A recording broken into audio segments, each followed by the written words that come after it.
आप सभी को नमस्कार।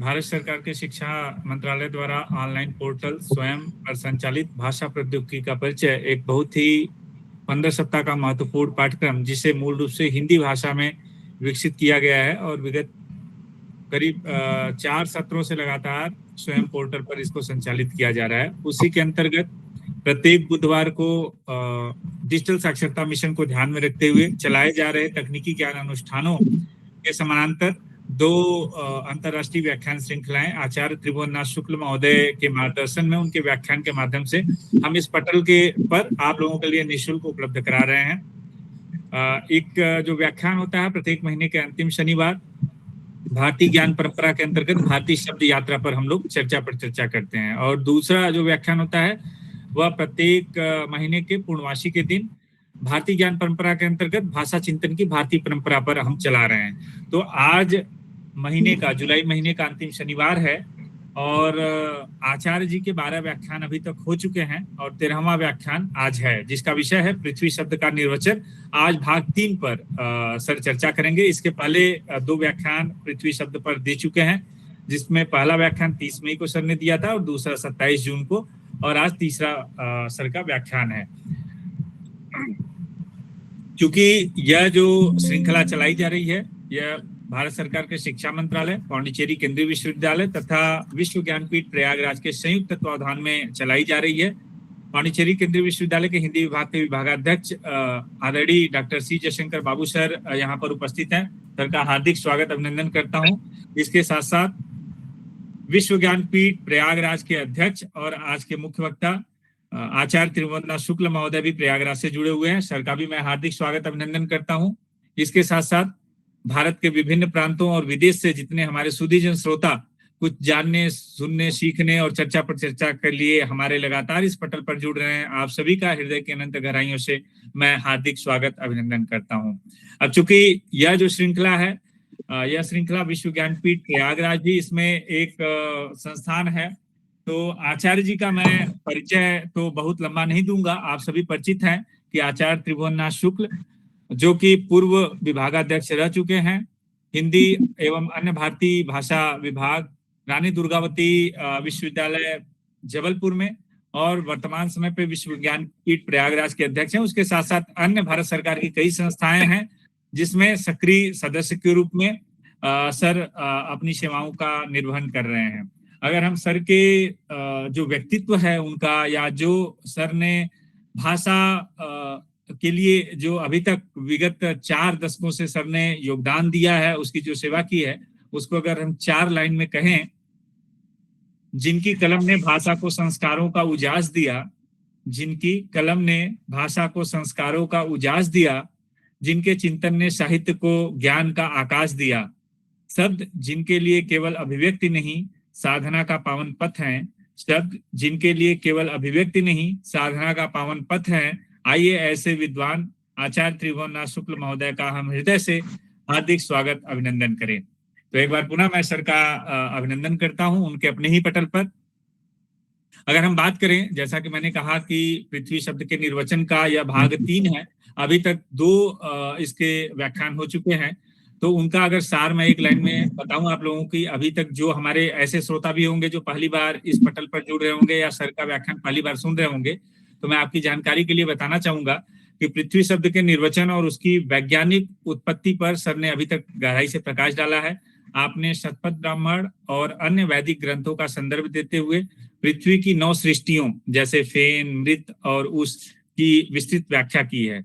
व्याख्यान में आपने यह सिद्ध करने का प्रयास किया है कि प्राचीन ऋषियों का ब्रह्मांडी चिंतन आधुनिक विज्ञान के मूलभूत सिद्धांतों के अत्यंत निकट है।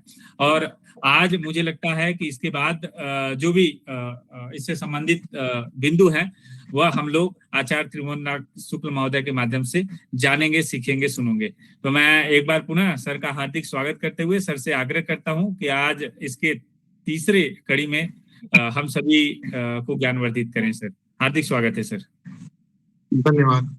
उद्भव स्थिति संहार कारिणी क्लेश हारिणी सर्वश्रेयस करीम सीता नतोहम राम बल्लभाम सीता न तो हम राम वल्लभाम रत्नाकराधौतपदाम हिमालय किरीटिनीम ब्रह्मराजर्षि रत्नाढ्याम वंदे भारत मातरम, वंदे भारत मातरम। आज के कार्यक्रम के माननीय अध्यक्ष पांडिचेरी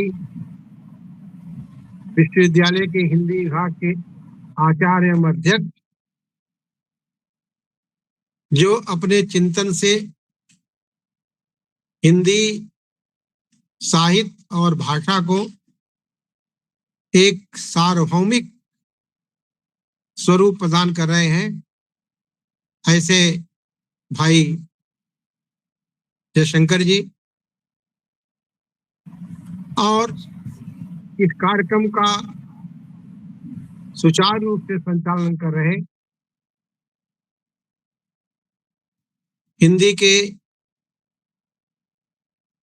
भाषागत स्वरूपों को नवोन्मेष देने वाले भाई उमेश कुमार प्रजापति जी, सांद्रा जी, जो सूरी नाम से हमारे बीच में जुड़ी हुई है, और इस पटल पर उपस्थित सभी बंधु भगनी। पृथ्वी शब्द के निर्वचन को लेकर के हम लोग जो चर्चा कर रहे हैं,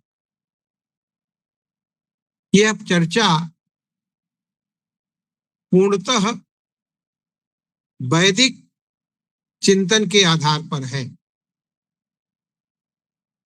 लौकिक चिंतन को हम, जैसा कि प्रारंभ में भी संकेत किया था, बाद में उपसंहार के रूप में लेंगे। हम लोग ऊषर भूमि की चर्चा तक पिछले व्याख्यान में पहुंच चुके थे। ऊषर भूमि तत्व को समझने के लिए पशुपद का आधिदैविक अर्थ जानना आवश्यक होगा। पशु का अर्थ है जो नेत्रेंद्रिय से, अर्थात नेत्रों से देखा जाए, अथवा जो चतुष्पाद हो। चतुष्पाद की चर्चा वायु पुराण 23, 88, 94 में की गई है। द्युलोक और अंतरिक्ष लोक से उत्पन्न वे कण अथवा रेणु अथवा पांशु, इस पांशु शब्द का प्रयोग वेदों में हुआ है। ये पांशु वैदिक शब्द है रेणु के लिए, पांशु। और कालिदास ने भी रघुवंशम में दिलीप गोसेवा के संदर्भ में पांशु शब्द का प्रयोग किया। मैं इसलिए ये संकेत कर रहा हूं कि हमारी वैदिक शब्द यात्रा निरंतर प्रवहमान है, और उन्हीं स्रोतों को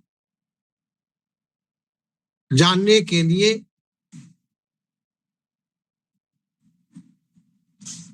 यह उपक्रम किया गया है। तो 500 की बात मैं कर रहा था, तो ऋग्वेद के 1:22-7 में 5 शब्द का प्रयोग मिलता है। आप वहां देख सकते हैं और उसकी विस्तृत व्याख्या भी देख सकते हैं।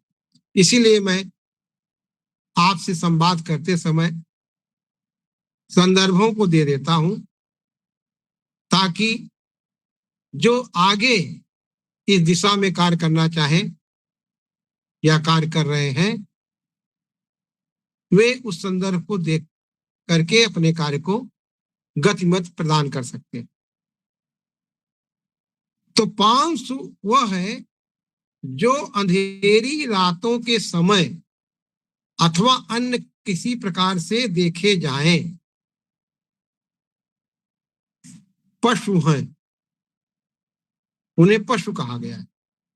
ब्राह्मण कहता है, ब्राह्मण ग्रंथ में उल्लेख है, प्रजापति तेषु पशुषु एतत् अग्निम अपश्यत तस्मात् द्वैवेते पशवः। ये शतपथ ब्राह्मण में आया है 6:2:1:4 में।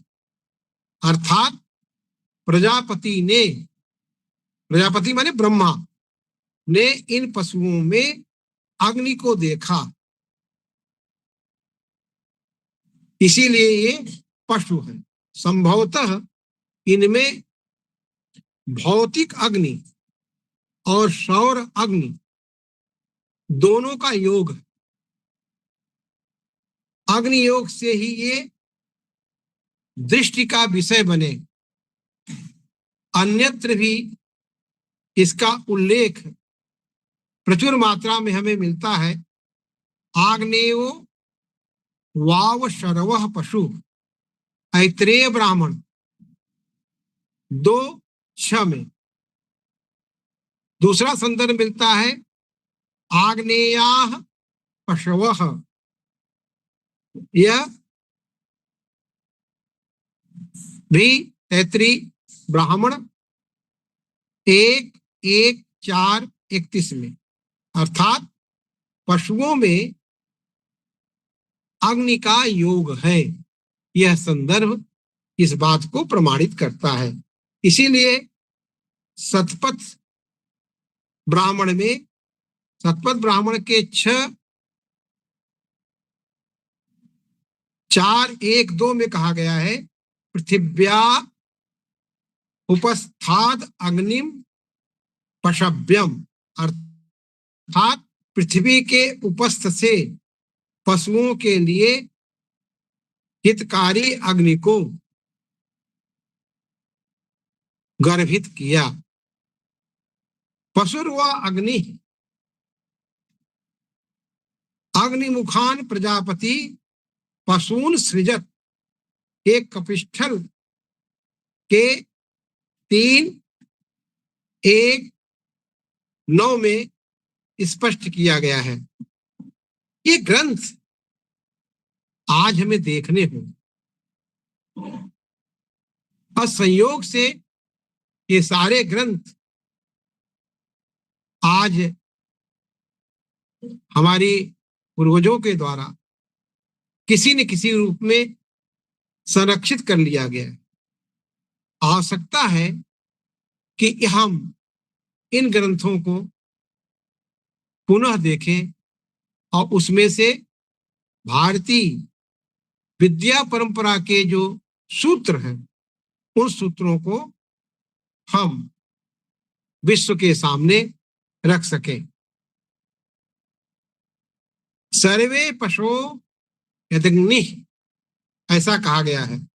तस्माद अग्नो पशो रमन्ते, यह शतपथ ब्राह्मण में, शतपथ ब्राह्मण के 6:114:2 में कहा गया है। अर्थात सब पशु जो अग्नि से गर्भित है, इसीलिए अग्नि में पशु रमण करते हैं। इसके लिए अनेक उद्धरण मिलते हैं और इतने उद्धरण प्राप्त हैं कि हम बहुत आसानी से यह प्रमाणित कर सकते हैं कि हमारे ऋषियों ने हमारे वैदिक ऋषियों ने इसे बहुत पहले प्रमाणित कर दिया था। वहां उल्लेख मिलता है वायु प्रणेत्रा वही पशवः, सतपथ ब्राह्मण 4.4.1.5 में, अंतरिक्ष देवत्याः खलु वै पशवः, ये तैत्तिरीय ब्राह्मण के ही 3.2.1.3 में, तस्मात् अंतरिक्षायतना वै पशवः, यह सतपथ ब्राह्मण के 8.3.2.9 में, पशवो वै मरुतः ऐतरेय ब्राह्मण 3.19 में, पशवो वै वयांशी सतपथ ब्राह्मण 9.3.3.7 में। इन सब का जो भाव है, मिला जुला भाव है, वह यह है कि अंतरिक्ष स्थानीय वायु, अंतरिक्ष में जो वायु है जो विचरण करती है, मरुत तथा वयांश, पार्थिव पक्षी नहीं, आदि का पशुओं से संबंध है। जो भी कुछ है उनका इन पशुओं से संबंध है। अब यह पशु को आप लौकिक पशु मत समझिए। पशु शब्द से जो हमारा लौकिक अर्थग्रहण है, वह उसको थोड़ा सा अपने मस्तिष्क में विराम दीजिए। इससे रुद्र भी अंतरिक्ष स्थानीय है और रुद्र का विद्युत से संबंध है। अंतरिक्ष में स्थित पशु रुद्र से आग्नेय योग प्राप्त करता है, इसीलिए रुद्र पशुपति कहलाता है। भगवान शंकर को हम पशुपति कहते हैं, पशुपति नाथ कहते हैं। ये संदर्भ लीजिए। और वो जो वृषभ शब्द आता है भाषा चिंतन के स्वरूप के संदर्भ में, वो वृषभ बैल साधारण बैल, प्राकृतिक बैल नहीं है, वह एक देव है। और देखिए, लौकिक रूप में हम जब महाकाल आदि में या जहां भी जाते हैं शिवालयों में, तो उस वृषभ से, उस नांदी से हम कुछ कान में कहते हैं। अगर वो पशु होता, जड़मति होता, तो उसे हम वरदान की याचना कैसे करते? तो इससे स्पष्ट यह संकेत मिलता है, यह स्थापित होता है, प्रमाणित होता है कि वह दैवत है, देव है, देव स्वरूप है। और इसीलिए रुद्र का वाहन, इसका नाम है आखू, शब्द है आ और खू, आख। यह भी अंतरिक्षस्थ अर्थात अंतरिक्ष में स्थित पशु है। और वहां कहा गया है आखुस्ते रुद्रश्य पशु, सतपथ ब्राह्मण 2.6.2.10 में यह कहा गया है। इसलिए स्पष्ट है कि पृथ्वी के ऊपर भाग से तात्पर्य है कि जो यह ऊपर भाग में स्थित है, अवस्थित है, केवल वह पार्थिव परिणाम देने वाला नहीं है, अपितु द्युलोक और अंतरिक्ष की स्थितियों से वह जुड़ा हुआ, इसमें उसका योग है। तो कुल मिलाकर के वह दैवत रूप में। अब अगर इसे वैज्ञानिक स्वरूप में हम समझना चाहें तो वर्तमान विज्ञान वाले जिस ऊसर की बात हम कर रहे हैं, ऊसर भूमि की, उस ऊसर भूमि को जिसमें पशु दैवत आदि ये सारी चीजें, सारे संदर्भ जुड़े हुए हैं, उसको वर्तमान विज्ञान सोडियम नाइट्रेट कहता है अथवा पोटेशियम नाइट्रेट का नाम देते हैं। Sodium nitrate, potassium nitrate. लवण में भी सोडियम का प्रधान भाग होता है। आयुर्वेद की सुश्रुत आदि संहिताओं में षड्रस के व्याख्यान में लवण को आग्नेय कहा जाता है। आग्नेय कहा गया है और इसके लिए प्रमाण है सुश्रुत का जो एक पाठ मिलता है कि कट अम्ल लवण आग्नेया, यह सूत्र स्थान 42-7 में है। चरक में भी लिखा है सलिलाग्नि भूयिष्ठत ताल लवण, यह सूत्र 26-40 में व्याख्यायित है। तो इस प्रकार से लवण की जो बात वहां की गई है वह आयुर्वेद, हमारे प्राचीन आयुर्वेद सुश्रुत आदि ग्रंथों में विस्तार से व्याख्यायित की गई है और आज वैज्ञानिक भी इस बात को स्वीकार करते हैं।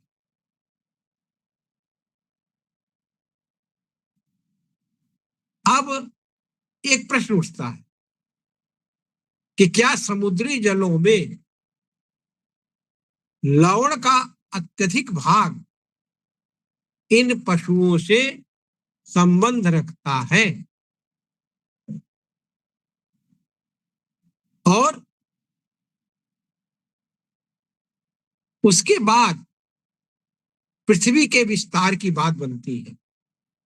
ऊसरों के बनने से पूर्व ही पृथ्वी का विस्तार हो चुका था। यह हम लोग अपने पहले के व्याख्यान में चर्चा कर चुके। यद्यपि पृथ्वी में स्थित उपलब्ध ऊष स्थान वर्तमान मनवंतर की कई घटनाओं का फल है। जो वर्तमान मनवंतर चल रहा है, युग चल रहा है, तथा उनका मूल पृथ्वी की प्रथमोत्पत्ति के समय से विद्यमान था, अर्थात प्रारंभ से ही यह तत्व विद्यमान था। इसका जो 5वां तत्व है जो प्रारंभ बताया गया था वो है सिकता। ऊष अथवा ऊषर से सिकता की उत्पत्ति हुई, अर्थात ऊष अथवा ऊसर के अनंतर सिकता का निर्माण हुआ, सिकता बनी। सिकता बालू को कहते हैं। वैदिक ग्रंथों में सिकता की उत्पत्ति का वर्णन मिलता है। एक संदर्भ है समृत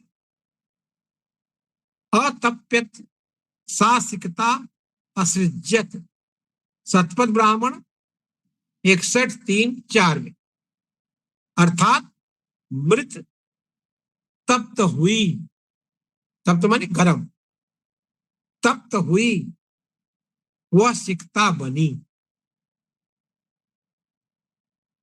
बालू हम जब चलते हैं तब इसका अनुभव होता है। उस अनुभव को यहां जोड़िए तो मैंने बताया कि मृत तृप्त हुई और वह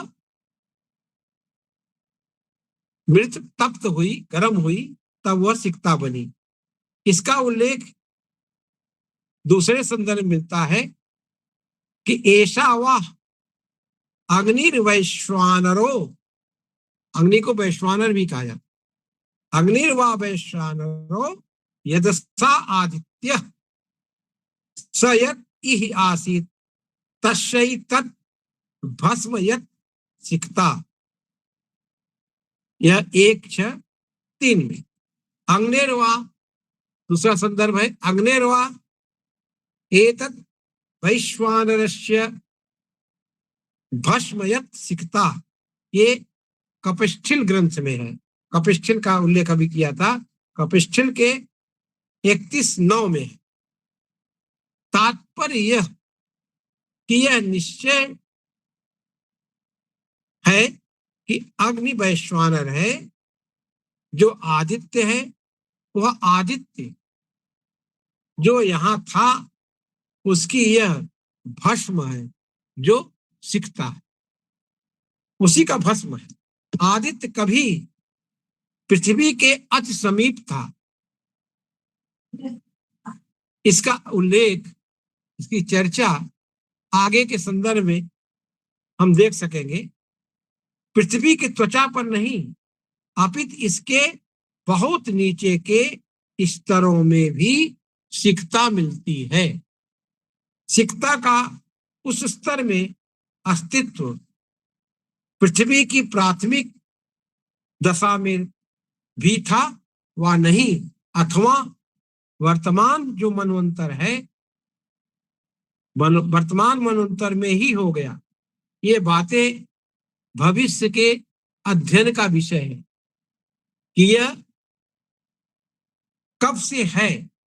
यदि निम्न स्तर में उपस्थित सिकता की उपस्थित आज थी और इसको अगर जानना है तो वहां पर आदित्य का, सूर्य का प्रभाव कैसे हुआ और वैश्वानर अग्नि ने कैसे अपना कार्य किया, यह सब वैज्ञानिक खोज का विषय है।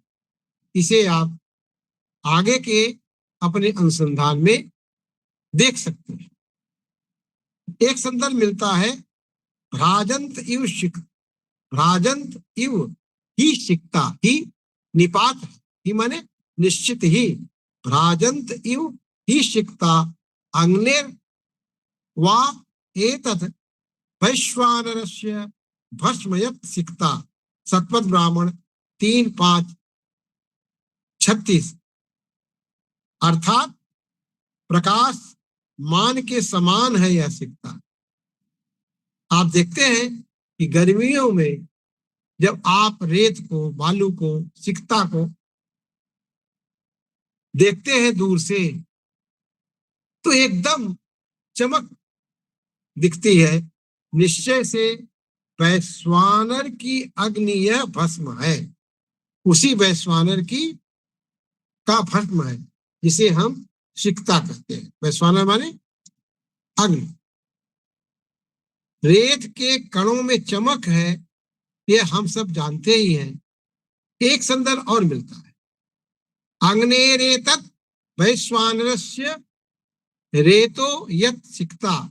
यह संदर्भ सतपथ 7:1-1-10 और उसी के 41 में भी यह प्राप्त होता है। निश्चय से अग्नि वैश्वानर का यह रेत है जिसे सिकता कहते हैं। सतपथ ब्राह्मण के 7:5-2-59 में सिकता को अपों का पुरीश कहा जाता है। अपो माने अपह, आपह जल, उसका वो पूर्व रूप है। सिकता व अपाम पुरीशम, ऐसा कहा गया। 2 प्रकार की सिकता का उल्लेख है सतपथ ब्राह्मण के 7:31-1 में और 7:31-43 में। दोनों जगह आप देख सकते हैं कि 2 प्रकार का सिकता का उल्लेख मिलता है और एक द्वे ही सिकते शुक्लाच कृष्णाच, 2 प्रकार की सिकता है। और एक है शुक्ला और दूसरी है कृष्णा, मान ले। और शुक्ला में आग्नेय भाग अधिक है, जो सफेद है वह उसमें आग्नेय तत्व अधिक है, और कृष्णा में आपा का रूप है। और इस आपा का जो रूप है उसमें पार्डिगन नाम का जो वैज्ञानिक है वह लिखता है कि the purest form of sand are white, yellow sand is colored by ferric oxide, much of which may be resolved by holding with। यह HCl के पृष्ठ 725 में पार्टिगन ने लिखा है। तात्पर्य इसका यह है कि रेत का विशुद्धतम जो रूप है, उसका जो कलर है वह श्वेत है, व्हाइट है। सिक्ता को अंग्रेजी में सिल्का कहते हैं। इसमें सिलिकॉन तथा ऑक्सीजन होती है, CiO2। सिलिकॉन कभी स्वतंत्र नहीं मिलती, उसका ऑक्सीजन वैश्वानर अग्नि से घनिष्ठ मैत्री है। जो लोग इस दिशा में कार्य कर रहे हैं वे जानते हैं कि इस रेत के कणों से कितने प्रकार की, कई प्रकार की रेत, इसमें कई तत्व बनाए जाते हैं, जो ग्लास आदि हैं वे भी बनाए जाते हैं, और कई चीजें बनाई जाती इससे। तो पृथ्वी के आरंभिक दिनों में सिलिकॉन का स्वतंत्र अस्तित्व अवश्य था, यह आज के वैज्ञानिकों ने भी सिद्ध कर दिया है। पर आदित्य के समीप होने से किस प्रकार उसने ऑक्सीजन से मेल कर लिया, यह जानने योग्य है। उसकी जो प्रोसेस है, उस प्रोसेस पर उसकी जो प्रक्रिया है, उसकी जो यात्रा है कि कैसे उसमें ऑक्सीजनेट हुई वह रेत, यह अनुसंधान का विषय है। ग्रहों में सिक्ता के बारे में इंसाइक्लोपीडिया ब्रिटेनिका में भी उल्लेख मिलता है। सिल्का, इटमन, यह जो सिल्का है, रेत है, has also been found as a constituent of various part of planets and has been recognized in stars। Encyclopedia भाग 20 पृष्ठ 655 में आप देख सकते हैं। अर्थात ग्रहों के विभिन्न भागों में रेत का अंश पाया जाता है, और तारों में भी है। जो स्टार्स दिखते हैं आपको, उनमें भी ये कण हैं, इनके अंश हैं। अब इसके बाद शर्करा जो 6ठे नंबर पे आती है। सिक्ता के अनंतर शर्करा की उत्पत्ति हुई। शर्करा शक्कर को कहते हैं, खांड को, और मंत्रों में भी आता है शर्करा खाड खाद्यंतो। तो ये शर्करा, शक्कर, सिक्ता के अनंतर शर्करा बनी। और शर्करा की उत्पत्ति के बारे में शतपथ के 6.1.3.5 में लिखा है, सिक्ताभ्य शर्कराम, सिक्ताभ्य शर्कराम, अर्थात सिक्ता से शर्करा उत्पन्न हुए। शर्करा का अर्थ है कंकड़, कंकड़। शर्करा का वर्णन वैदिक ग्रंथों में इस प्रकार से मिलता है। इंद्र वही, कैसे बनी शर्करा? हम लोग भी शर्करा खाते हैं मीठी, कैसे बनी है शर्करा? तो कहा इंद्रो वही वृत्राय वज्रम प्राहरत तस्या विप्रुषा आसंस्ताः शर्करा अभवत। अर्थात इंद्र ने निश्चय से वृत्र के लिए वज्र का प्रहार किया और उसके जो छींटे थे, उन छींटे से वे शर्करा हो गए। आप देखते हैं कि ओले अथवा हिमपात के समय हिमकणों को आज भी शिमला प्रदेश में जनसाधारण की भाषा में वज्र अथवा बजरी कहते हैं। सतवत ब्राह्मण में लिखा है वज्रो व आपह, इसी कहा सतवत ब्राह्मण में वज्रो व आपह। अब कौसतिक में भी इसकी व्याख्या की गई है, आपह इति तत्प्रथमम वज्र रूपम।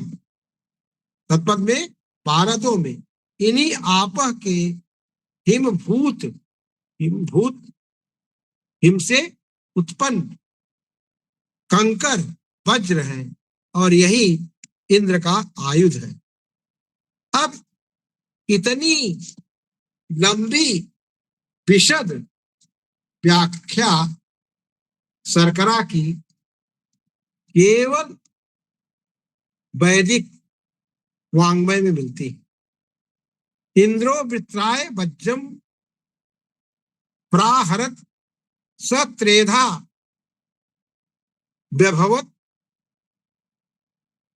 रफ्यस्तृतीयम रसस्तृतीयम यूपस्तृतीयम ये अंतः शरा अशीरयंत ता ताः सतौते तम ताः ता शर्करा अभवन।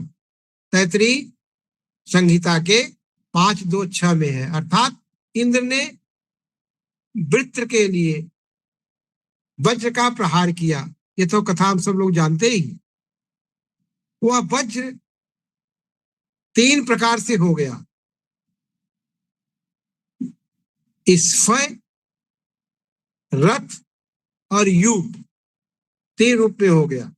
जो उस वज्र के भीतर के सर बिखरे वे शर्करा हो गए, ऐसा उल्लेख मिलता है। एक काठक संहिता में भी उल्लेख मिलता है। तेजो व काठक संहिता के 5.2 में एक उल्लेख मिलता है, तेजो व अग्ना अधधुर्य शर्करा। अर्थात तेज ही अग्नि में रखा जो शर्करा है।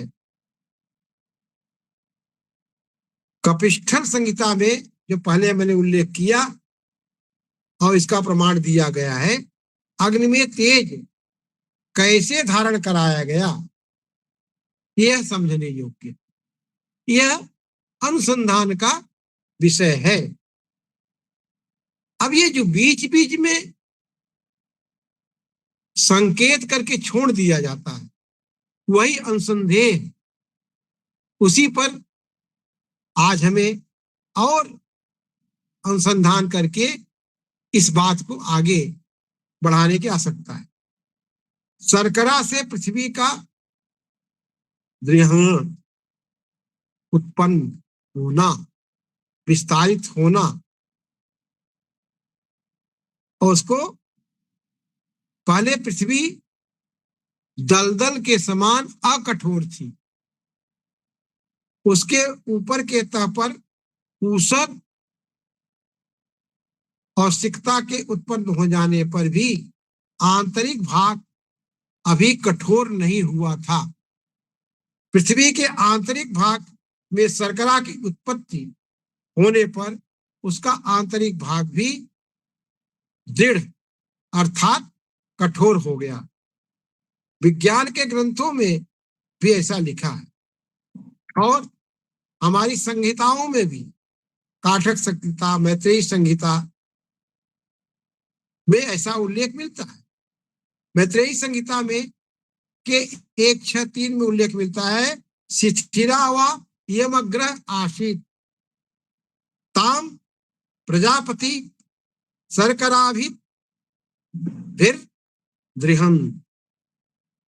दूसरा उल्लेख मिलता आद्रय वै हीयमासीत ताम देवा शर्कराभि दृहन। काठक संहिता के 2:1 में मिलता है, एवं इमाम प्रतिष्ठाम शर्कराभि परिवृहन, ऐसा सतपथ में मिलता है। ये जो उल्लेख है सतपथ का, ये कोटेड है, बस सतपथ में कहाँ है यह, इसका पूरा रेफरेंस, पूरा संदर्भ नहीं मिल पाया क्योंकि ये कोटेड है। तो पंक्ति तो कोटेड है, संदर्भित की गई है, मैं उसका कहाँ है, किस पंक्ति में है, किस अध्याय किस में है, खंड में, इसका उल्लेख नहीं मिला।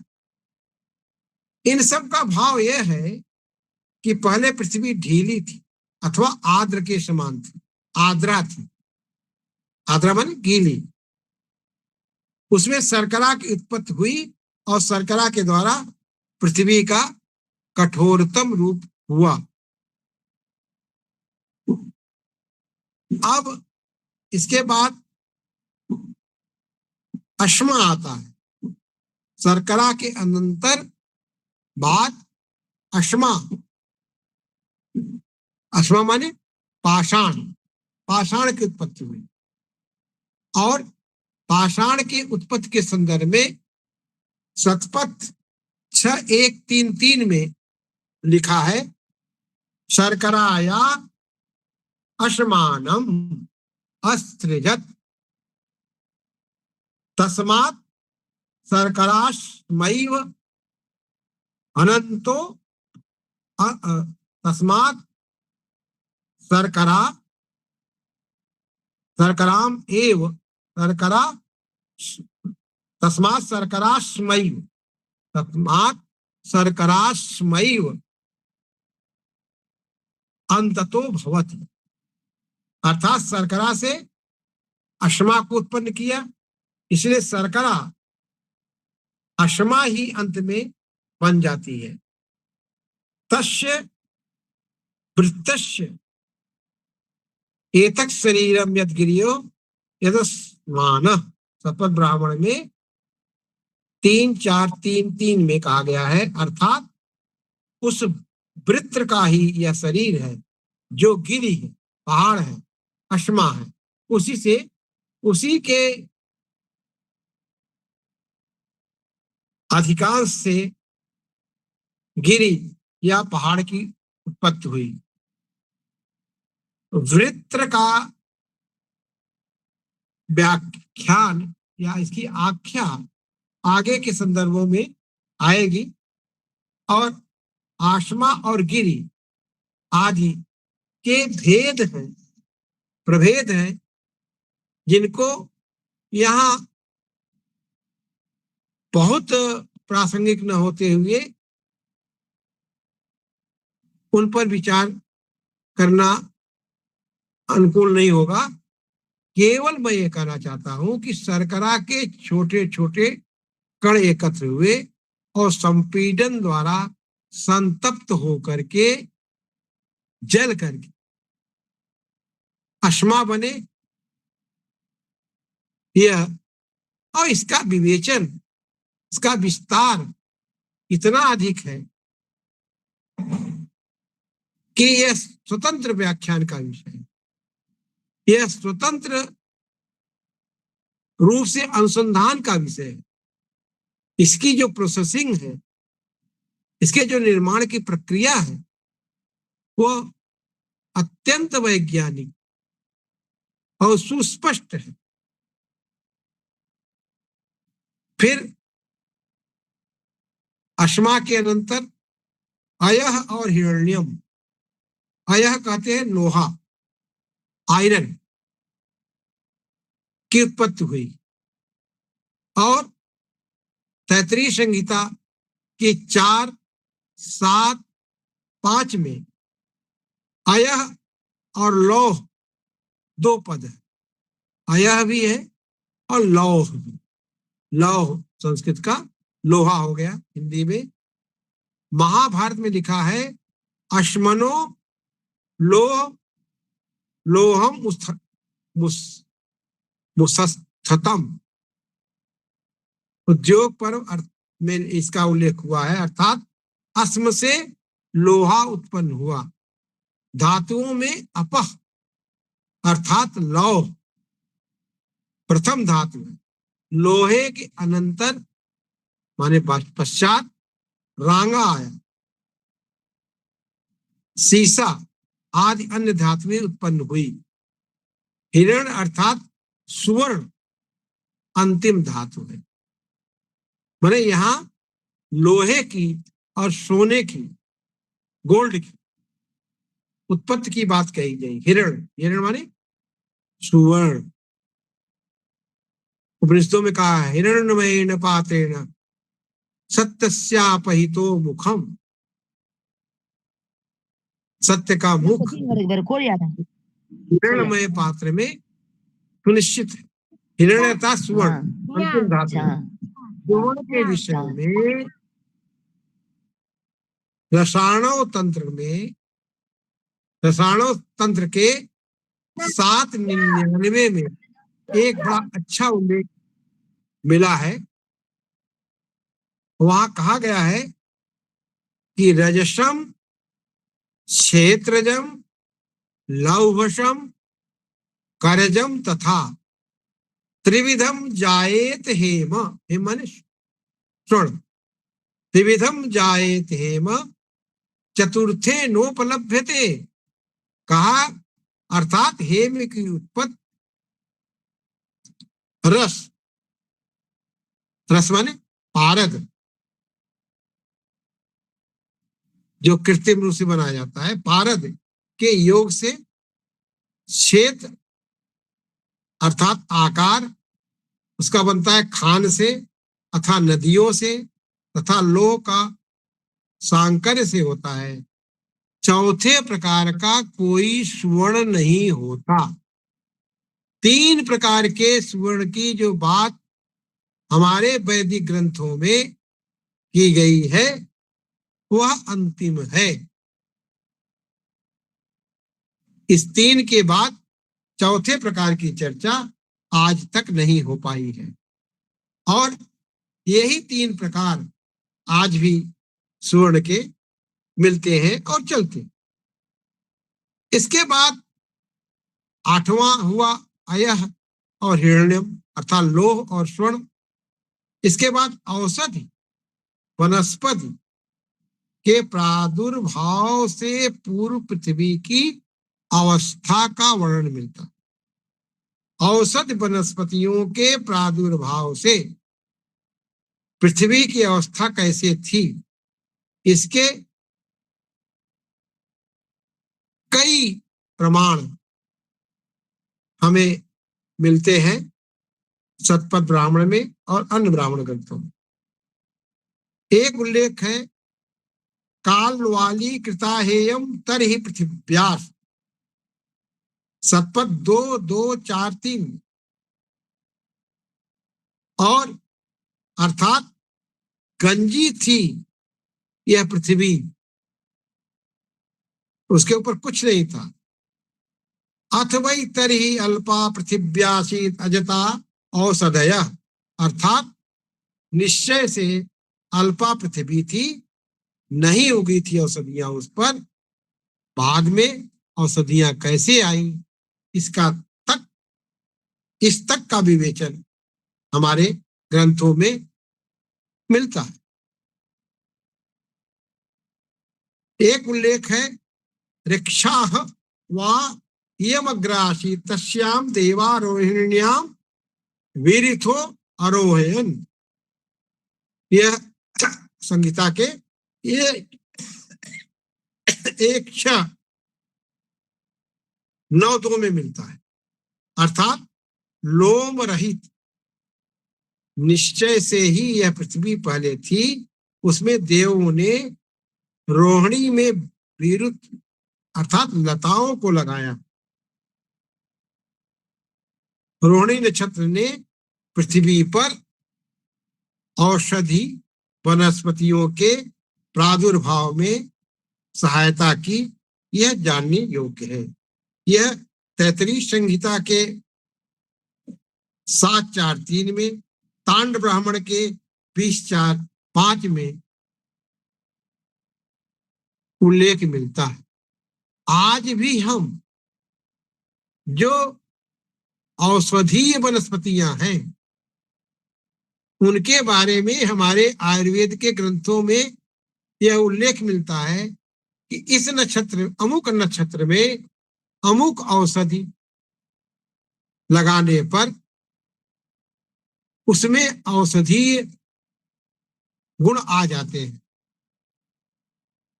अब ये जो नक्षत्र विशेष के अनुसार आयुर्वेदिक औषधियों के निर्माण की बात, उनके लगाने की बात, रोपने की बात हमारे इन ग्रंथों में मिलती है, वो आज भी चली आ रही है। यह ज्ञान आयुर्वेद का मूलभूत ज्ञान है और आज भी आयुर्वेद के ग्रंथों में इसका उल्लेख प्रचुर मात्रा में मिलता है। कहने का तात्पर्य है कि हम इनका उपयोग आज के संदर्भ में कैसे करें, इन संदर्भों का, और आयुर्वेद के ग्रंथों में जो भी उल्लेख मिलता है वह वैदिक ज्ञान परंपरा का ही संदर्भ उसमें निहित है, अर्थात वे सारे संदर्भ वैदिक ज्ञान परंपरा से प्रमाणित होते हैं। एक संदर्भ और देना चाहूंगा इसके संदर्भ में कि त इमे लोका अभवन वृक्षा अनुपजीवनीया कथमिमे लोका लोम गृहलीयु। ये जैमिनी ब्राह्मण 244 में है। इसका अर्थ हुआ वे लोग थे वृक्ष अनुपजीवी प्राण धारण करने अयोग्य, किस प्रकार से ये लोग और प्राण धारक बन सके, इन सब का उसमें उल्लेख किया गया है कि उसमें जीवन कैसे स्थापित हुआ। एयम वा अलोमी केवाग्र आशीत, ऐत्रेय ब्राह्मण के 24-22 में।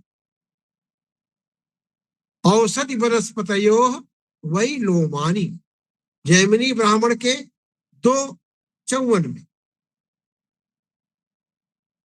इसका तात्पर्य है कि यह निश्चय ही लोम रहित के समान आरंभ में थी। औषधि वनस्पतियां ही निश्चय से लोम है। इन उद्धरणों से यह स्पष्ट है, प्रमाणित हो जाता है कि औषध वनस्पतियों की उत्पत्ति से पूर्व पृथ्वी पूरी तरह से गंजी थी, अतः वे इसे कर्म पृष्ठा निभा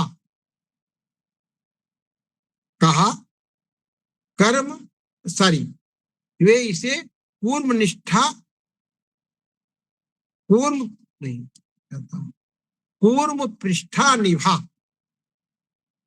पृष्ठा निभा अर्थात कूर्म माने कछुआ, कछुए की पीठ के समान क्या थी, कठोर थी, लोम रहित। फिर औषधियों वनस्पतियों की उत्पत्ति स्पर्श से होती है। अयः हिरण्य की उत्पत्ति के पश्चात पृथ्वी पर औषधि वनस्पतियों की उत्पत्ति कैसे हुई, इसका भी विस्तार से वर्णन हमें मिलता है। औषध वनस्पतियों की उत्पत्ति में सोम का प्रधान कारण बनता है। इसीलिए वैदिक ग्रंथों में लिखा है सोम औषधीय नामधिपति ही, अथर्व में मिलता है। अर्थात सोम औषधियों का अधिपति। सोम का स्थान द्युलोक है। द्युलोक से पृथ्वी पर सोम के अवतरण में वृत्त आदित्य रश्मियां सहायक होती हैं। अब इस ज्ञान के अभाव में सोम को हम क्या क्या कह देते हैं, और कैसे इसकी निर्मित हुई, यह जैमिनी ब्राह्मण में बहुत स्पष्ट रूप से कहा गया है। सोमम वैराजानम यत् सुपर्णा आहरत संविनत तस्य वा विप्रशो अपतस्ता एवामा औषधयो अभवन सर्वा ऊह वै सौम्या औषधय। अर्थात निश्चय से सोम राजा का सुपर्ण ने जो आहरण किया था, भेदन किया था, उससे जो छींटे गिरे वे ही औषधियां हुई। सभी औषधियां सौम्य हैं। इसीलिए सोम रस औषधि है। जो आज अज्ञान वश उसको लोग अल्कोहल मान लेते हैं, यह कितनी भ्रांत धारणा, और इसका निरसन हमारे इन संदर्भों से हो जाता है कि क्या है सोम। कभी मैं सोम पर अलग से चर्चा करूंगा, बड़ा विस्तार से इसका है, यह औषधि। फिर इसके बाद बीजों की उत्पत्ति होती है। सोम और पृथ्वी के सहयोग से पहले बीज की उत्पत्ति हुई, उसके बाद औषधियां वनस्पतियां हुई। महाभारत के शांति पर्व में एक उल्लेख आया है, बीज मात्रम पुरा श्री, बीज मात्रा पुरा सहीम। महाभारत के 1884-15 में है। अर्थात बीज मात्रा की उत्पत्ति पहले की। आगे इसी में मिलता है ना बीजा जायते किंचित, 296 में। अर्थात बीज के बिना बीज के कुछ भी उत्पन्न नहीं होता, तो सर्वविदित है। और यही नहीं, औषधि के विषय में अनेक असाधारण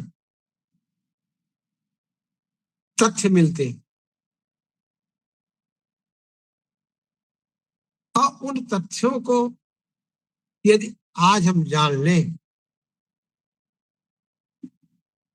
निश्चित ही हमारे जो आयुर्वेद के पुरोधा हैं वो जानते होंगे कि औषधियां आरंभ में किस अवस्था में थी, इस पर कैसे कैसे संहिता ग्रंथों में उनका उल्लेख किया, उन पर प्रकाश डाला, उनका वैज्ञानिक निरूपण किया। यह सब मैत्रायणी संहिता,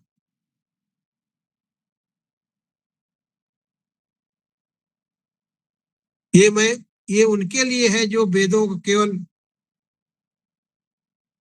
पूजा पाठ आदि का विषय मानते हैं। वे जाने कि उनके संहिता ग्रंथों में, वैदिक संहिताओं में क्या क्या है, कैसे कैसे विकास हुआ, इसका मैत्रेयी संहिता में उल्लेख है। और उल्लेख मैं करके आज के व्याख्यान की समाप्ति करना चाहूं।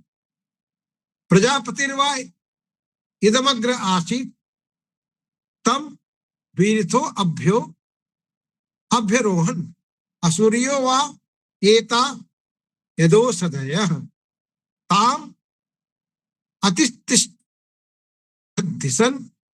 अतिष्ठघनम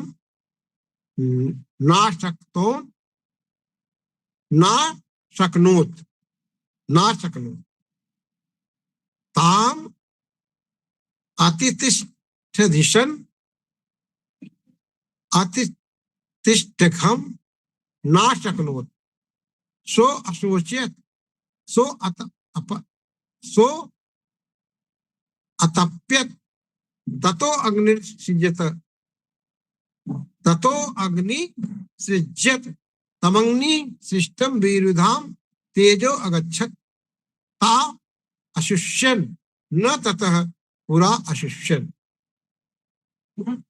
इसका भावार्थ यह हुआ कि प्रजापति ही पहले था, उसके अनंतर वीरुत उगे, देवत्व रहित, अग्नि तत्व से रहित निश्चित ये थे जो अश्वत्थियां प्रजापति ने निर्मित की और उससे विचार किया, उससे तप किया, तत्पश्चात अग्नि उत्पन्न हुई। उस उत्पन्न हुए अग्नि को वीरथों का तेज प्राप्त हुआ और जब तेज सूख गया, तेजहीन हो गई तो सूख गई, नहीं उससे पूर्व वे सूखती नहीं थी। पृथ्वी पर यह अवस्था कब तक रही, यह अनुसंदेह है, यह अनुसंधान का विषय है। पृथ्वी पर अभी भी अनेक ऐसे तीर्ण हैं जिनकी जड़ें भूमि में सुरक्षित रहती है और अनुकूल जलवायु पा करके पुनः फूट पड़ती है। आप पहाड़ों पर जाइए, अनेक औषधियां मिल जाएंगी जिनको कोई रोपता नहीं है, लगाता नहीं है, कोई इनकी पौधशाला नहीं है, किंतु वे स्वयंभू स्वयं उत्पन्न हो जाती है। ऐसी अनेक औषधियां हैं। तो इन सब औषधियों का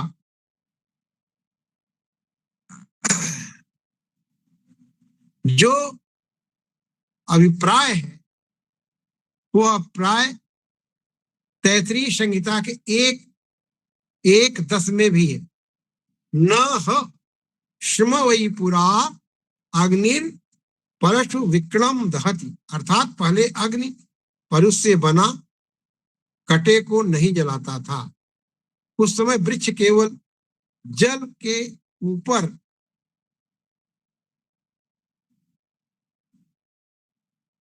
जल को ऊपर खींचते थे, इसीलिए उनको पादप कहा गया है। पादात पिबत इति पादपः, जो जड़ से पानी पीते हैं अर्थात ऊर्जा ग्रहण करते थे, पादप कहा। पदार्थ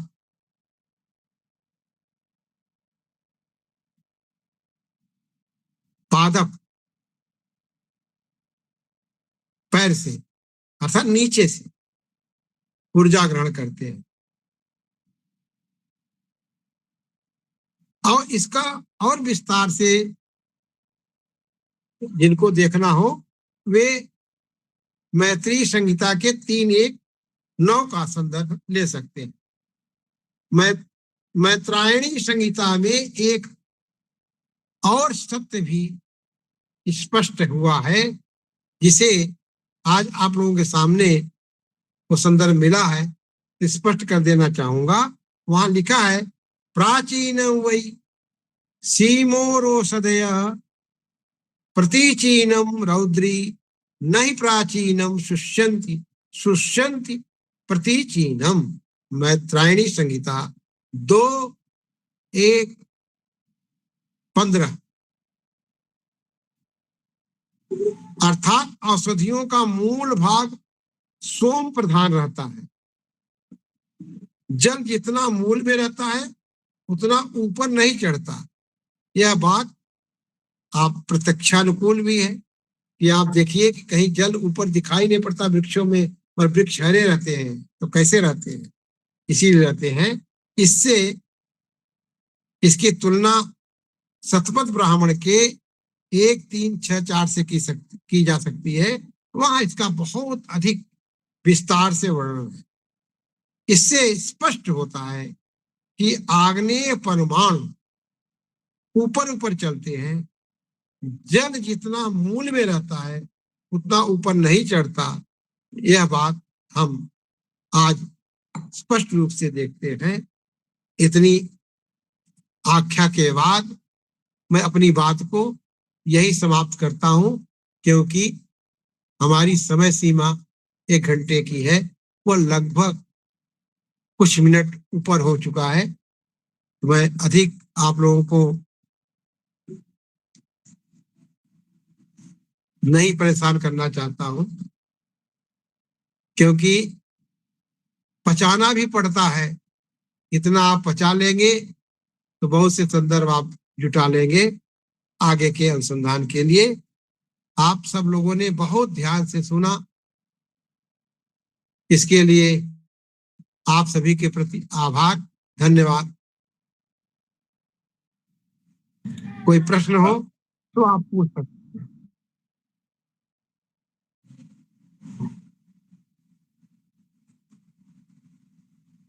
बहुत बहुत धन्यवाद, आभार आदरणीय। वास्तव में आज मुझे लग रहा था कि आपने केवल पृथ्वी शब्द का निर्वचन नहीं किया, बल्कि उसके जो तत्व है, गूढ़ तत्व हैं, जो अभी तक हम लोगों के समक्ष नहीं आ पाए हैं, हमारी दृष्टि के सामने नहीं आए हैं। पादप हम किसको कहते हैं? अक्सर यह हम विज्ञान, यह जो शब्द है ये विज्ञान में प्रयोग होता है।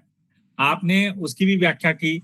उसके साथ साथ पृथ्वी की जो अवस्थाएं रही हैं, पृथ्वी पहले जैसे आपने कहा कि पृथ्वी गीली थी और उसमें जब शर्करा का मिलन हुआ तो वह कठोर हो गई। इस तरह के कई महत्वपूर्ण बिंदु आपने बताए हैं, औषधि वृक्षों के बारे में बताए हैं। और मुझे लगता है कि यह वीडियो आज जितने हमारे सुधीजन श्रोता जुड़े हुए हैं, अगर इसमें शोध करना चाहें इस विषय से, इससे संबंधित, या जो आयुर्वेद से संबंधित जो लोग हैं, बाद में जब वीडियो यूट्यूब पर उपलब्ध हो जाएगी तो उन्हें बहुत सारी दृष्टि मिलेगी, जिसके माध्यम से वह इसमें अनुसंधान कर सकते हैं। तो एक बार पुनः मैं आपका आभार व्यक्त करता हूं। अब मैं चलता हूं अपने आभासी श्रोताओं की तरफ। अगर किसी सुधीजन श्रोता का कोई प्रश्न है तो आप एक एक करके हाथ उठाएं। हम बड़े विनम्रता के साथ आप लोगों से आग्रह करेंगे कि आप सीधे संवाद आचार्य जी से करेंगे। मैं देख पा रहा हूँ सनातन दास जी ने हाथ खड़ा किया है, हार्दिक स्वागत है। राधे राधे, नमस्कार आचार्य जी। जी नमस्कार नमस्कार जी। आचार्य जी कुछ कहना चाह रहे थे सर, पहले आप मैं कहना चाहता था कि उमेश जी हाथ न उठाएं, हाथ खड़ा करें। जी जी हाथ खड़ा करें सर। हाथ उठाना और हाथ खड़ा करने में अंतर है ना। उन्होंने मेरे ऊपर हाथ उठाया, मतलब किसी, जी जी जी, किसी को मारना। हाँ हाँ बिल्कुल सर। मैं अपनी शब्द को वापस लेते हुए हाथ खड़ा करें। जी जी जी जी। सनातन दास जी। राधे राधे, नमस्कार आचार्य जी। आपने जी जी नमस्कार। वक्तव्य की प्रारंभ में ही बताया है, थोड़ी देर बाद, जो वृत्तासुर के वध के समय इंद्र की जो वज्र से जो चूर्ण शर्करा, उससे शर्करा उत्पन्न हुआ। तो इसमें एक प्रश्न है, आज व्याख्यान में कम से कम 50 प्रश्न पूछा जा सकते हैं, इतना ज्यादा प्रश्न है इसमें। अब एक सामान्य एक प्रश्न है ये, जो आपने बताया जो, तो जब जी पहला प्रश्न ये है, जो वृत्तासुर से वध के पूर्व में मत्स्य पुराण, भागवत पुराण से लेकर के सभी पुराणों का अध्ययन करने से पता चलते हैं, जो षष्ठ मनमंत्र, जो चाक्षुष मनमंत्र है, उसमें आपका वृत्तासुर का वध का मतलब प्रक्रम हुआ उसमें चाक्षुष मनवंतर के। परंतु पृथ्वी का उत्पन्न अगर देखा जाए, जो बराह भगवान ने 2 बार, अगर 2 बार भी माना जाए, क्योंकि स्वयंभू मनवंतर के बाद और 4 मनवंतर बीतने के बाद, कुल 5 मनवंतर बीतने के बाद 6वें मनवंतर में जाकर के वृत्तासुर के वध हुआ। तो कहने का तात्पर्य जो हुआ, जेहेतु सरकारा से आगे जाकर के जो मतलब अस्म अर्थात पाथोरादि बना है, तो क्या उसके पहला पाथोरादि नहीं था? अगर सरकारा वृत्तासुर से वैसे प्रारंभ हुआ, तो उसके पूर्व में कभी पाथोरादि का होना नहीं चाहिए। तो स्वयंभू मनवंतर से लेकर के जो बीच में जो 4 मनवंतर है, हम लोग सृष्टि के आदि तो छोड़ ही दीजिए, बीच में जो 3-4 मनवंतर है, उसमें क्या सरकारा का अभाव था, या उसमें पाथर आदि का, जो पर्वत आदि का एक अभाव था? तो कृपया इसके लिए थोड़ा मार्गदर्शन कीजिए। देखिए, प्रश्न आपका बहुत सानुकूल है, मगर सवाल ये है कि जब हम उन संदर्भों को बहुत क्रम से और बड़ी बारीकी से देखें, क्योंकि वहां क्रम दिया हुआ है और उस क्रम में काल का भी संकेत किया गया है, और जिस काल में जो बात कही गई है उससे अतिरिक्त न तो सोचा जा सकता है, और केवल हमारे पास उसकी स्वीकारोक्त के अलावा और कुछ साहस नहीं है, सामर्थ्य नहीं है।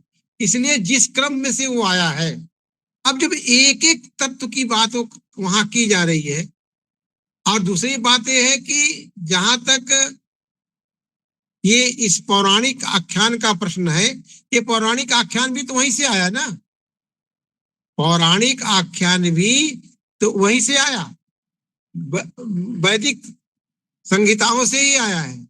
तो क्या हुआ कि काल के स्वभाव के अनुसार पुराणों में वैदिक आख्यानों को परिवर्तित ढंग से कुछ बदल करके काल के स्वभाव के अनुसार कर दिया गया है, इसलिए हमें भ्रम होता है, इसलिए हमें भ्रम होता है।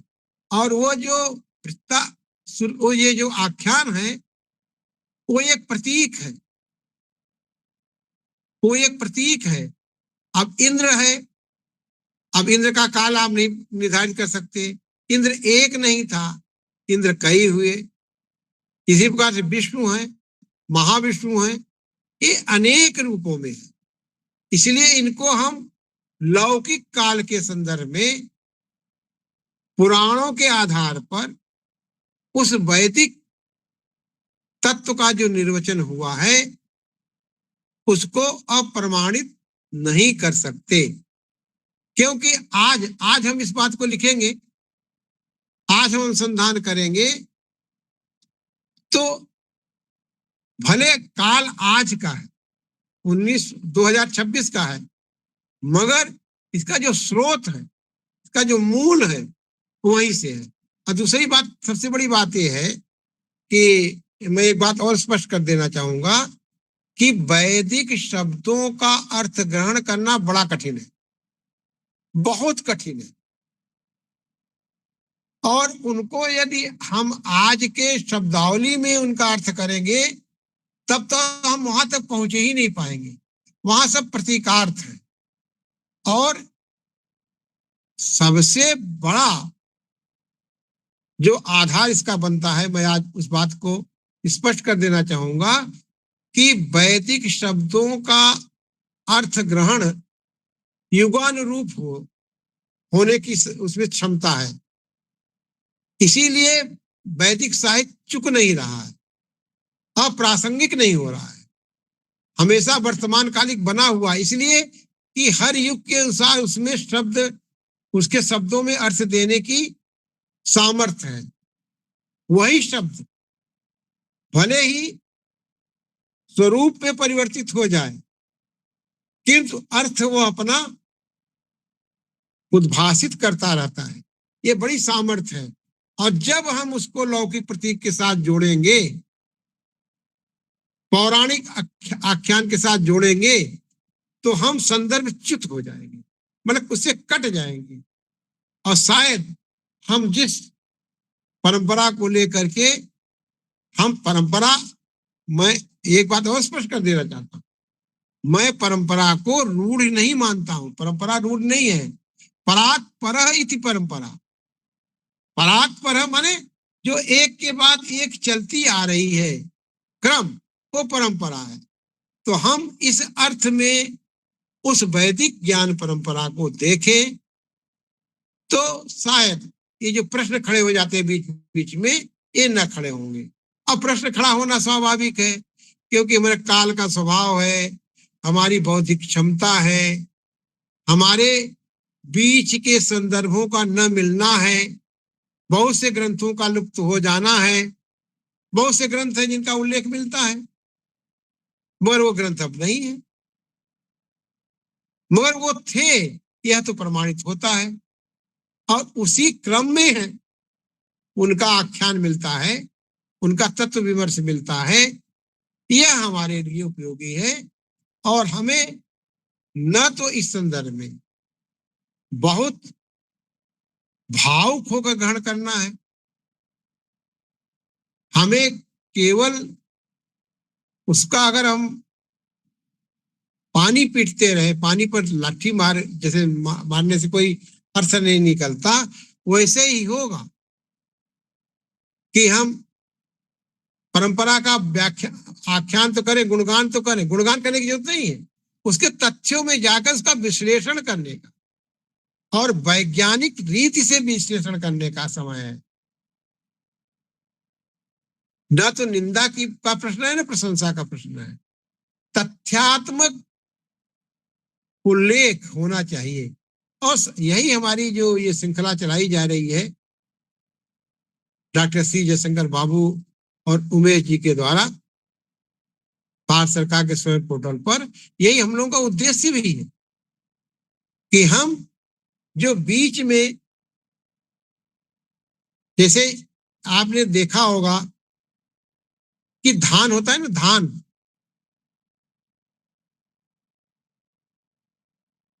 धान के पौधे में एक पौधा उगता है, तो उत्तर प्रदेश में उसे, उस पौधे को लमेरा कहते हैं। क्या कहते हैं? लमेरा। वो बिल्कुल धान जैसा होता है। अब किसान जो है उसको अलग अलग करता है, चारे को उखाड़ कर फेंक देता है लमेरे को, और किसान ही पहचानता है। हम अगर जाएं, जो किसानी नहीं करता है तो धान को उखाड़ देगा, लमेरा को छोड़ देगा, क्योंकि धान और धान का पौधा और लमेरा का पौधा ये सेम जैसे होता है। उसमें थोड़ा सा कुछ कलरिंग का भेद होता है जिसको किसान पहचान लेता है।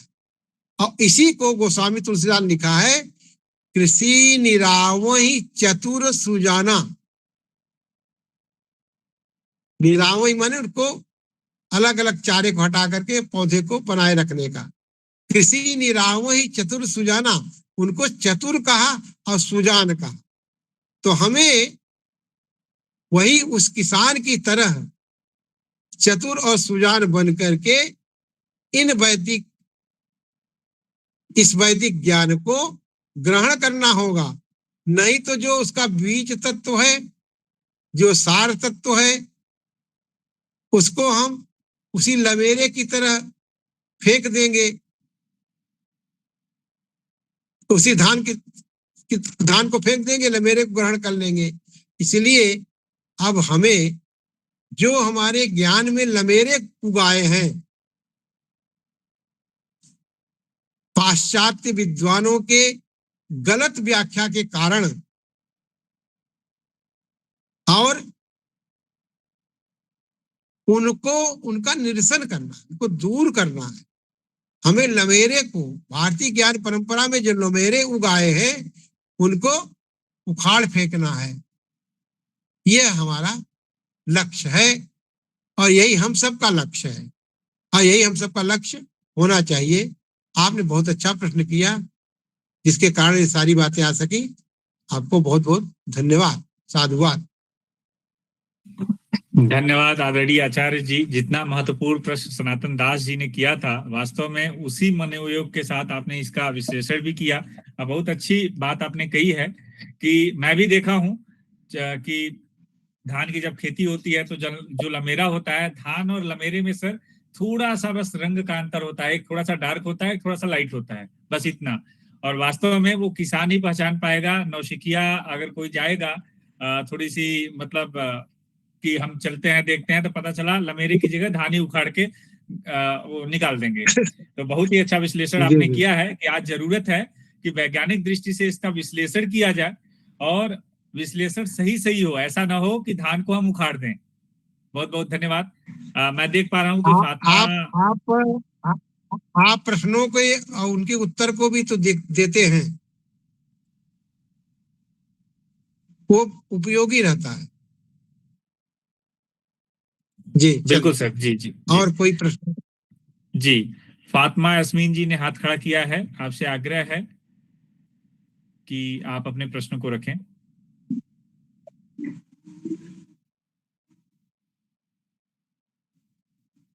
फातिमा जी, अगर कोई जिज्ञासा है तो आप पूछ सकती हैं, आचार्य जी से संवाद कर सकती हैं। बहुत अच्छा चर्चा पर चर्चा का सत्र चल रहा है। इसके अलावा भी अगर किसी की कोई जिज्ञासा है तो निसंकोच आप आचार्य जी से संवाद करें। यह समय आप लोगों के लिए है।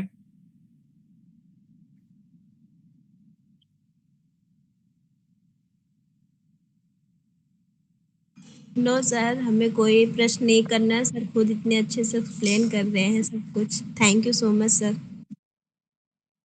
जी धन्यवाद धन्यवाद। धन्यवाद। और किसी सुधीजन श्रोता का कोई प्रश्न है?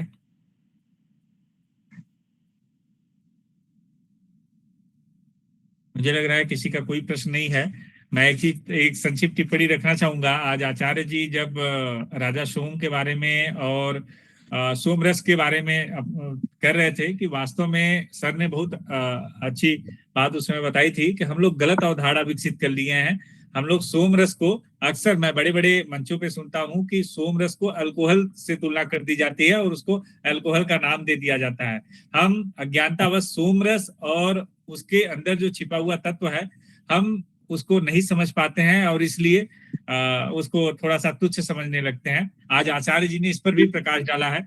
बहुत बहुत धन्यवाद। तो मैं कार्यक्रम को आगे बढ़ाता हूं। अब मैं चलता हूं पांडिचेरी विश्वविद्यालय की तरफ और डॉक्टर सी जयशंकर बाबू सर जुड़े हुए हैं। मैं सर से आग्रह करूंगा कि आज इस विषय पर अपने विचारों से भी हम सभी को लाभान्वित करें। हार्दिक स्वागत है सर। तो आचार्य त्रिभुवननाथ शुक्ल जी के प्रति हम यदि समूची पृथ्वी जितना भी हम आभार प्रकट करें वो कम हो जाता है। क्या है, तो पृथ्वी शब्द को लेकर पिछले 3 महीनों से जो आचार्य जी के समक्ष काफी विस्तार से इतने सारे जो शब्द हैं, शब्दों के आज तमाम तत्वों को, विशेषकर पृथ्वी के तत्वों के तमाम आयामों को वैज्ञानिक दृष्टि से विवेचित किया है। और विशेषकर आज जिस साइंस एंड टेक्नोलॉजी की बातें हम कर रहे हैं, तो उसमें जितने सारे तत्वों की बातें आनी चाहिए, इतने विस्तार के साथ आचार्य ने इस पर डाला है और हम सबकी चेतना जगाई है। तो वास्तव में हम जब कोई भी यहाँ पे जो भी हम पोस्टर बना रहे हैं, उसको देखने से वे लोग इतने भ्रम में पड़े रहेंगे कि मतलब किसी शब्द के जो पर्यायों की चर्चा हो रही है, बस इसमें हमें क्यों जाना है। क्योंकि हम लगभग हम जो भी इसके लिए शीर्षक दे दिया है, तो भारतीय शब्द यात्रा पृथ्वी शब्द का कि इतना ही मान के चलते हैं कि इसमें बस कोई भाषिक चिंतन ही है। लेकिन ये भाषिक चिंतन से ऊपर उठकर तमाम पृथ्वी के तत्वों को लेकर, पृथ्वी की सृष्टि से लेकर, तो आज हम जिस युग में हैं, तो उस युगीन दृष्टिकोण से पृथ्वी को देखें और जो लाभ हम मिले हैं, तो वैसे हम भूमि पृथ्वी से संबंधित जितने सारे विज्ञान है और पृथ्वी से लाभान्वित होने वाले जितने सारे विज्ञान हैं, तो उनका इतना विस्तार से आचार्य जी ने प्रकाश डाला है उन पर। तो वैदिक सूत्रों के आधार पर, वैदिक संहिताओं के आधार पर तमाम उन्होंने जो उदाहरण देते हुए, हमें प्रमाण देते हुए जो भी लिया है उन्होंने, जिन जिन विज्ञानों को स्पर्श किया है, केवल उन विज्ञानों की सूची में गिनते जाऊं तब भी समय कम पड़ेगा। कारण हम कह सकते हैं जैसे जियोलॉजी हो, मेटलर्जी हो, फार्मेसी हो, तमाम मेडिकल साइंसेस की बातें इसमें आ चुकी हैं।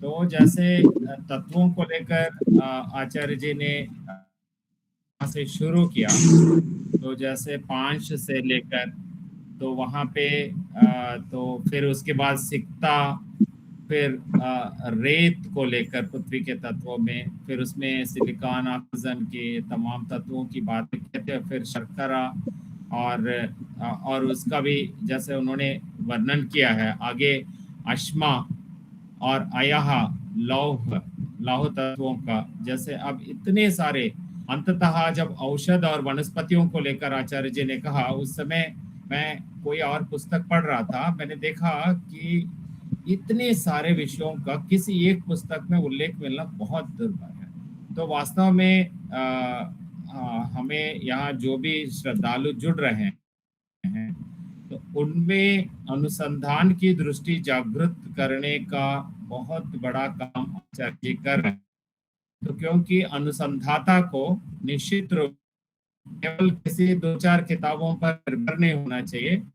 अब आचार्य जी ने जब एनसाइक्लोपीडिया ब्रिटानिका का उदाहरण दिया, तो यहाँ हम भारतीय का तो पश्चिम और पूर्व की धारणाएं जितनी सारी हैं, तो उसमें जाते हुए काफी गहन आचार्य जी ने की है। यहाँ पे तो केवल पृथ्वी कैसे उत्पन्न हुआ है, उत्पन्न होंगे तमाम प्रक्रियाओं को लेकर, और फिर अब हम विशेषकर अंत में जब आचार्य ने सनातन दास जी की जिज्ञासा की पूर्ति की, तो उन्होंने जब कहा कि वैदिक शब्दों का अर्थ ग्रहण युगानुकूल होने की जो बात कही, अत्यंत महत्वपूर्ण, क्योंकि आपको तमाम वैदिक विश्व साहित्य में हम वैदिक साहित्य को एक शिरोमणि के रूप में देखते हैं। तो ऐसे वैदिक साहित्य में जब एक शब्द को लेकर, विशेषकर एक उसको पृथ्वी शब्द को केवल एक शब्द में तो हम गलत हो जाएगा। ये सृष्टि का जो रूप हम देख रहे हैं, वास्तव में हम अपने आंखों से सृष्टि में क्या देख रहे हैं, सूर्य देख रहे हैं, सूर्य जैसे सूरज को देख रहे हैं, और चंद्रमा को देख रहे हैं, और नक्षत्रों को देख रहे हैं, और बाकी कोई ग्रह हम आंखों से नहीं देख पा रहे ज्यादा, उनको नक्षत्रों के रूप में ही देख रहे हैं। बाकी जिसका हम भरपूर इस्तेमाल कर रहे हैं वो पृथ्वी है। और इस पृथ्वी में जो तमाम सृष्टि के गुण हैं, तो उनको लेकर वैदिक चिंतन के आधार पर आज जो विश्लेषण आचार्य जी ने किया है, और विशेषकर उन्होंने यही कहा कि आगे सोम तत्व को लेकर भी विस्तार से वे चर्चा करेंगे, और जितने ब्राह्मण ग्रंथों और तमाम संहिताओं को लेकर और वैदिक साहित्य को लेकर आचार्य जी ने उनके उल्लेख करते हुए इन तमाम प्रमाणों के आधार पर तमाम वैज्ञानिक तत्वों और उनकी जो प्रक्रियाओं के आधार पर पृथ्वी बनी हुई है, और पृथ्वी का ऐसे उपयोग करते हुए हम लोग कितने सारी मतलब जीवन तत्व को हम पा रहे हैं। और विशेषकर मैं इसी समय कुछ पढ़ रहा था कि हम यहाँ पे जैसे आचार्य जी ने कहा औषधीय वनस्पतियों की जो बात कही, तो यहाँ मैं जहाँ बैठा हूँ तमिल प्रदेश में, तो जैसे हम लोग आमतौर पर जो आयुर्वेद की बात करते हैं, तो तमिल प्रदेश में सिद्ध चिकित्सा पद्धति की सिद्धा रहते हैं, तो चिकित्सा पद्धति में भी जड़ी बूटियों की बात होती है। और जड़ी बूटियां का मतलब ऐसी जड़ी बूटियां नहीं है, तो उसको लेकर जो थे उन्होंने रखे ताकि उसमें बहुत स्पष्टता, जैसा कहा, उनको नक्षत्र में और ऋतु में उनको बोना चाहिए, मतलब उनका वो करना चाहिए, और उनका फिर से हम करते हैं। मान लीजिए उस पेड़ को या उसके पत्तों को और उसके कोई तत्व हम लेते हैं, तो उसको ऐसे मौसम में लेना चाहिए कि उससे हम दवा बनाना चाहिए। तो ये सब बहुत स्पष्ट है। तो वो बातें हमारे अपने वैदिक ग्रंथों के आधार पर जो आचार्य जी ने बताया है, इससे हमें की जो चेतना मिल रही है, उसके लिए हम जब गुरु जी के प्रति, जैसे कहा, पृथ्वी भर की जो सृष्टि है, तो उसके बराबर भी हम आचार्य जी के प्रति श्रद्धा पूर्वक होकर भी ऋण नहीं चुका पाते। तो आचार्य जी के प्रति श्रद्धा को मस्तक होते हैं। उन्होंने आज हमें जो चेतना जागृत की है, और विशेषकर जो वैज्ञानिक दृष्टि उन्होंने दी है, इसको हम आगे ले जाते रहेंगे। तो हमेशा जो चेतना आचार्य जी हमें जागृत कर रहे हैं, निश्चित रूप से तो आज तक 12 कार्यशालाओं के 13वीं कार्यशाला में पुनः वही सब चेतना हमें जागृत हो रही है कि निश्चित रूप से जो भी जुड़ रहे हैं, बड़े श्रद्धावान जुड़ रहे हैं। और जैसे हमने सोचा था, इन तमाम व्याख्यानों का पुस्तकीय रूप जाने से तब जाकर लोगों को पता चलेगा कि यहाँ क्या चल रहा है और कितने गहन अध्ययन के बाद आचार्य जी अपने व्याख्यान को प्रस्तुत कर रहे हैं। तो मैं पुनः आचार्य जी के प्रति श्रद्धापूर्वक नतमस्तक होते हुए तमाम अपने साथी जो जुड़े हैं, तो अभी हार्दिक अभिनंदन करता हूँ और आगे की कार्रवाई के लिए उमेश जी को आमंत्रित करता हूँ। धन्यवाद।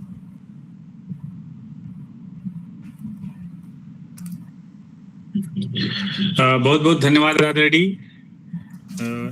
आपका भी मैं आभार व्यक्त करता हूं कि लगातार आपका मार्गदर्शन, आपका ऊर्जा हम सभी को प्राप्त हो रहा है, जिसके माध्यम से हम इस कार्यक्रम को सुचारू रूप से सभी तक पहुंचा पा रहे हैं।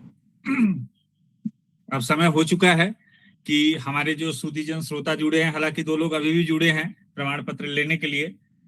प्रमाण पत्र तो आप प्राप्त कर लेंगे, लेकिन वो ज्ञान नहीं प्राप्त कर पाएंगे। तो मैं आप लोगों को फीडबैक फॉर्म का लिंक उपलब्ध करा देता हूं।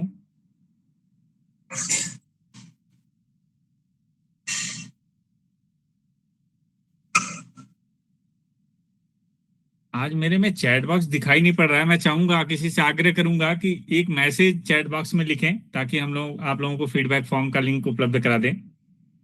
कोई एक मैसेज ड्रॉप कर दें। धन्यवाद। मैंने फीडबैक फॉर्म का लिंक उपलब्ध करा दिया है। आप लोग फीडबैक फॉर्म भरें, उसके बाद आपको आपकी प्रतिभागिता प्रमाण पत्र आपके मेल पर प्राप्त हो जाएगी। आप सभी से आग्रह करूंगा कि आप लोग एक बार वीडियो ऑन कर लें, संभव हो आचार्य जी के साथ हम लोग स्नैपशॉट ले सकें, एक फोटो शूट कर सकें। और इसी के साथ एक महत्वपूर्ण सूचना भी साझा करना चाहूंगा, आप लोग भी स्क्रीनशॉट ले लें। चूंकि आप सभी जानते हैं, मैं व्याख्यान के शुरुआत में ही कहा था कि आचार्य जी का व्याख्यान हम महीने में 2 अवसरों पर करते हैं, प्रत्येक महीने के अंतिम शनिवार को। आज उस श्रृंखला के दौरान व्याख्यान आचार्य जी ने दी है, और दूसरा हमारा प्रत्येक पूर्णवासी के दिन। तो जुलाई महीने में जो पूर्णवासी है वह 29 तारीख को है। और आप सभी जानते हैं कि 29 तारीख को ही हमारी जो डिजिटल साक्षरता मिशन को लेकर है, बुधवारी कार्यशाला चलती है। तो दोनों एक ही दिन क्लैश हो रहे हैं। तो इस कड़ी में चूंकि पहले से सूचना उसकी जारी हो चुकी है, तो हम लोग बुधवार का कार्यक्रम वैसे ही रखेंगे। आचार्य जी का जो व्याख्यान है वह बृहस्पतिवार को हम लोग करेंगे, अर्थात 30 तारीख को। और जो आचार्य जी का विषय है, भारतीय भाषा चिंतन में निपात की अवधारणा, भाग 2 पर सर ने अपना व्याख्यान दिया था पिछले व्याख्यान के दौरान, और भाग 3 पर उसी को सर आगे बढ़ाएंगे और कुछ नई दृष्टि हम लोगों को देंगे। मैं आप लोगों को बता दूं कि हमारी जो बुधवारी कार्यशाला है उसका विषय अभी आप लोगों को 1 घंटे बाद उसकी सूचना हमारे सोशल मीडिया ग्रुप्स में मिल जाएंगे। हिंदी ई टूल्स सीखे, समझे और अपनाएं। और इस पर एक बड़े विद्वान बेंगलुरु से हम सभी को कुछ लाइव डेमो के माध्यम से सिखाएंगे बुधवार की कार्यशाला में। मुझे उम्मीद है कि आप सभी लोग फीडबैक फॉर्म भर लिए होंगे आसानी से, अब किसी को किसी प्रकार की दिक्कत नहीं आ रही होगी। तो एक बार पुनः आप सभी की सक्रियता को प्रणाम करता हूं, नमन करता हूं, और सर्वेशाम मंगलम की भावना के साथ हम इस ज्ञान अनुष्ठान को ही विराम देते हैं। अगले बुधवार को फिर हम मिलेंगे। तब तक के लिए नमस्कार। आप सभी अपना ध्यान रखें, स्वस्थ रहें, मस्त रहें। शुभ रात्रि।